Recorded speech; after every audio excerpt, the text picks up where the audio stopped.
ان کی بیویاں بھی تم پر حرام ہیں۔ وان تجمعوا، اور تم جمع، اور یہ کہ تم جمع کرو بین الاختین دو بہنوں کو، الا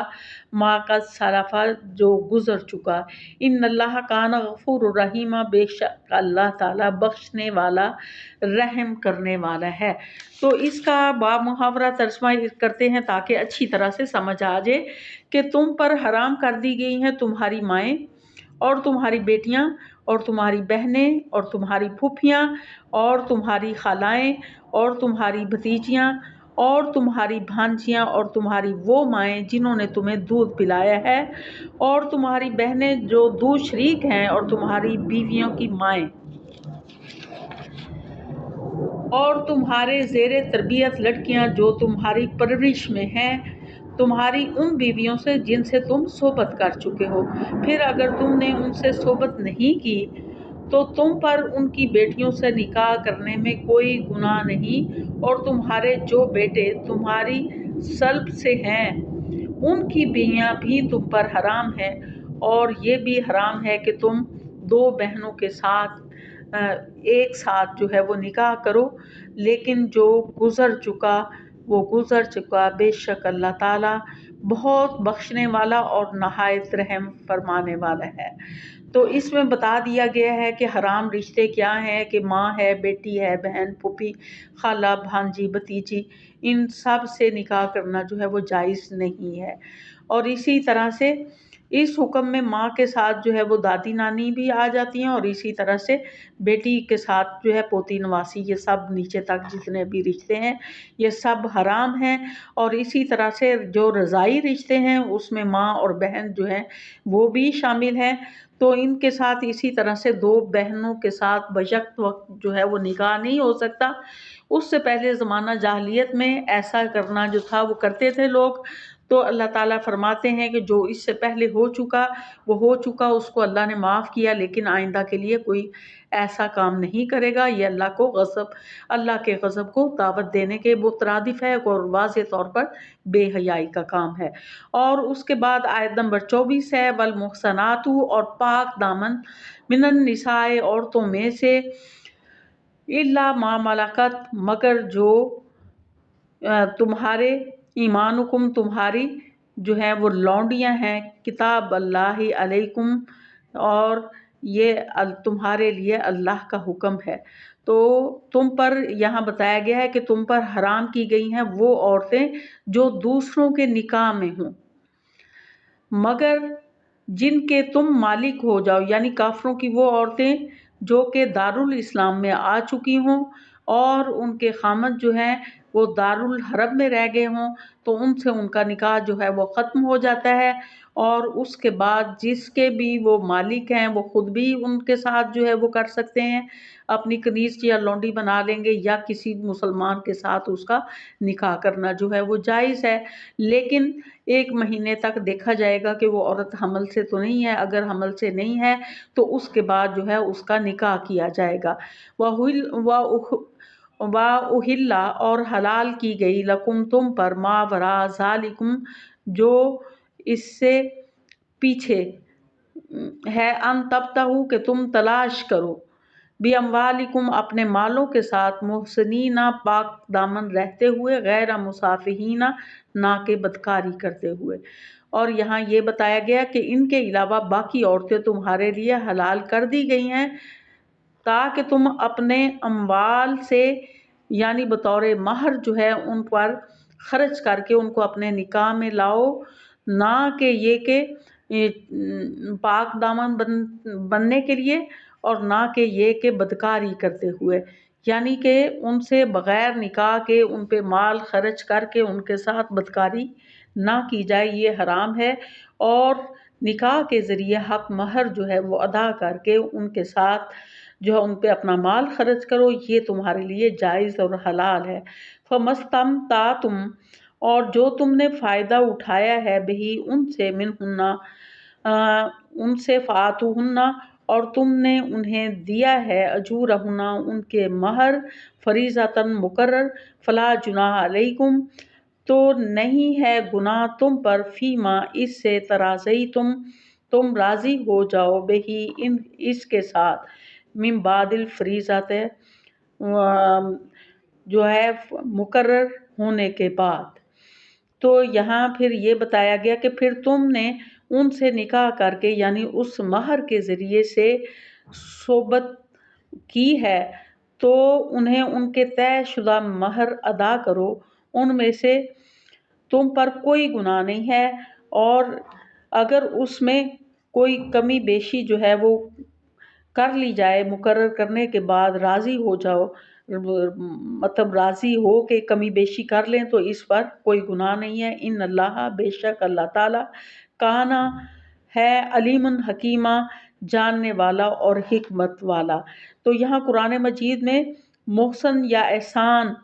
کا لفظ، جو محسنینہ کا لفظ استعمال ہوا ہے تو اس کا مادہ احسان ہے، تو اس سے مراد جو ہے وہ شادی اور آزادی اور پاک دامنی اور اسلام، یہ 4 معنوں میں استعمال ہوتا ہے۔ اور اس کے علاوہ شادی شدہ عورتوں کے لیے محسنات کا لفظ استعمال ہوتا ہے، اور آزاد عورتوں کے لیے پاک دامن عورتوں کے لیے، اور مسلمان عورتوں کے لیے یہ لفظ جو ہے وہ استعمال ہوتا ہے۔ تو نبی صلی اللہ علیہ وسلم نے اس کے بارے میں جو ہے وہ زمانہ، جب جنگوں کے زمانے میں غیر مسلمان جو تھے وہ غیر مسلم عورتوں کے ساتھ جو ہے ہم بستری کرنے کو کراہت محسوس کرتے تھے، تو انہیں یہ بتا دیا گیا کہ اگر ان سے آپ نکاح کر لیتے ہو اور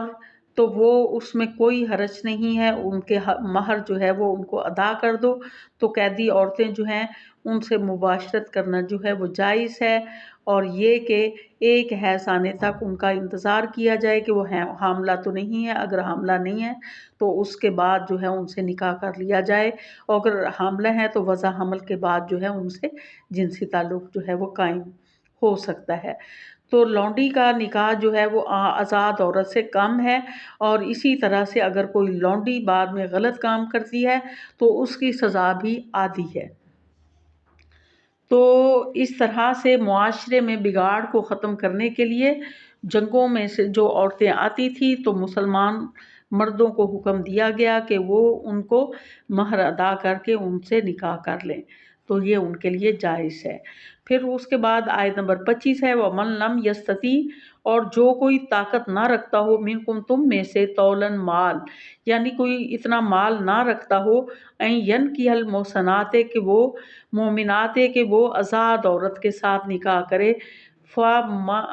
فَمِن مَا مَلَکَتْ ایمانکم، تو پھر جو تمہاری کنیز ہیں ان سے تم نکاح کر لو، من فتیاتکم، اپنی کنیزوں میں سے، مومنات جو کہ مومن ہیں، کہ جو مومن کنیزیں ہیں ان سے نکاح کر لو، کیونکہ آزاد عورت جو ہے اس کا حق مہر جو ہے وہ زیادہ ہوتا ہے، اور جو لونڈی ہوتی ہے اس کا حق مہر کم ہوتا ہے۔ تو اگر کوئی اتنی استطاعت نہیں رکھتا کہ وہ آزاد عورت کے ساتھ نکاح کرے تو پھر اس کے لیے یہ جائز ہے کہ وہ لونڈی کے ساتھ جو ہے وہ نکاح کر لے۔ واللہ اعلم بایمانکم، اور اللہ تعالیٰ تمہارے ایمان کو خوب جانتا ہے، بعضکم من بعض، کہ جو تم آپس میں تم سب ایک ہی ہو، فن کیوں نہ، پس تم ان سے نکاح کر لو، کہ تم سب آپس میں ایک ہی ہو، یعنی مراد ایک آدم کی اولاد ہو تو تمہارا آپس میں ایک دوسرے کے ساتھ نکاح کرنا جو ہے وہ جائز ہے، ہاں وہ لونڈیاں ہیں، کیونکہ سب آدم علیہ السلام کی اولاد ہیں۔ بِإِذْنِ أَهْلِهِنَّ، کہ ان کے جو گھر والے ہیں ان کی اجازت ہے، یعنی جن کی وہ لونڈی ہے ان کی اجازت کے ساتھ جو ہے ان کے مہر مقرر کر کے معروف طریقہ کے مطابق وہ ادا کر کے ان سے نکاح کرنا جو ہے وہ جائز ہے۔ وَآتُوهُنَّ أُجُورَهُنَّ، اور انہیں دو ان کے مہر، بالمعروف، معروف کے مطابق، یعنی جو رواج ہے اس کے مطابق، محصنات، پاک دامن رہتے ہوئے، غیر مصافحات، نہ کہ بدکاری کرنے کے لیے، بلا متخذات، اور نہ ہی وہ کرنے والی ہوں چھپی ہوئی اخدانی، چھپی ہوئی دوستی، فیضا احسنا، اور جب کہ وہ آ جائیں نکاح میں، فَإِنْ آتَيْنَا، اور اگر وہ آ جائیں نکاح میں، بفاحشۃ، اور کریں بے حیائی، فعلیہن نصف، تو ان پر سزا ہے آدھی، ما علی المحصنات، جو اوپر ہے پاک دامن عورت پر من العذاب عذاب میں سے، کہ جو آزاد عورت ہے، پاک دامن عورت ہے، اس کی جتنی سزا ہے اس سے آدھی سزا جو ہے وہ لونڈی کی ہے اگر وہ بدکاری کرتی ہے، یعنی آزاد عورت کی سزا جو ہے وہ 100 کوڑے ہے اگر وہ بدکاری کرتی ہے، اور جو لونڈی ہے اگر وہ بدکاری کرتی ہے تو اس کی سزا جو ہے 50 کوڑے ہے۔ ذالکا، یہ اس لیے ہے، لمن خشیہ، جو ڈرے، آنتا، خشیل آنتا، گناہ سے، منکم، تم میں سے، وان تصبروا، اور یہ کہ تم صبر کرو، خیرن لکم، تو یہ تمہارے لیے بہتر ہے، واللہ غفور الرحیم، بے شک اللہ تعالیٰ بخشنے والا رحم کرنے والا ہے۔ تو اس میں واضح طور پر بتا دیا گیا ہے کہ تم میں سے جو مالی طور پر طاقت نہیں رکھتے کہ وہ آزاد عورتوں کے ساتھ نکاح کر لیں، تو ان کے لیے یہ جائز ہے کہ وہ مسلمان کنیزوں سے نکاح کر لیں جن کے وہ مالک ہیں، اور اللہ تعالیٰ تمہارے ایمان کو خوب جانتا ہے کہ تم آپس میں ایک ہی ہو، پس ان کے مالکوں کی اجازت سے ان سے نکاح کرو، اور ان کے مہر انہیں معروف طریقہ کے مطابق ادا کرو، کہ وہ پاک دامنی اختیار کرنے والی ہوں، اور نہ کہ بدکاری کرنے والی ہوں، اور نہ ہی کوئی چھپی دوستی کرنے والی ہوں، اور جب وہ نکاح کی وجہ سے حفاظت میں آ جائیں، پھر اگر وہ بدکاری کا ارتکاب کریں تو جو سزا آزاد عورتوں کے لیے ہے ان پر ان سے آدھی سزا ہے، اور تم میں سے اگر اس کے لیے جو نکاح نہ ہونے کی صورت میں گناہ میں مبتلا ہوتی ہیں تو انہیں اللہ سے ڈرو، اور اگر تم صبر کرو تو یہ تمہارے لیے جو ہے وہ زیادہ بہتر ہے، تو تمہارے لیے بہت بہتر ہے، اللہ بہت بخشنے والا رحم فرمانے والا ہے۔